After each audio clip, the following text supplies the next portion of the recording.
ke ce farin ciki na uwar gida, daga kina rufe babu zancen na yau amarya. Nadia na samu wanda ke so na gaskiya, daga ni ya rufe babu zancen yayo amarya.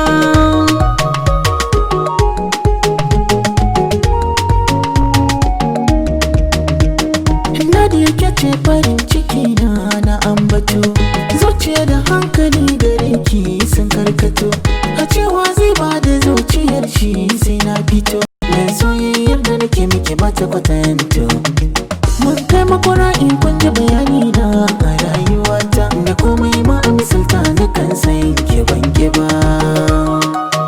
Nadia, Nadia, Nadia.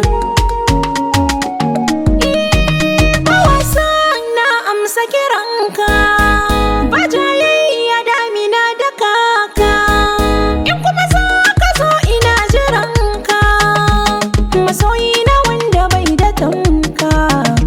Kai za ka tare ni idan za a yi min doka garkuwa, haka za na tsaya komai za a yi min kanka ban ki ba.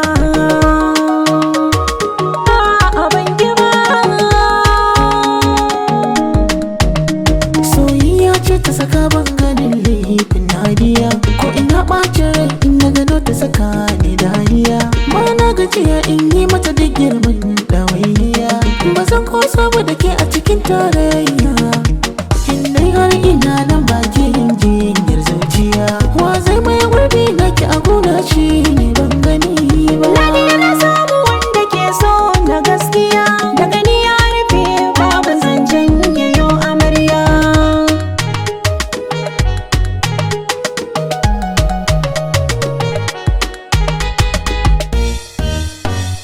Nadia ke ce farin ciki na uwar gida.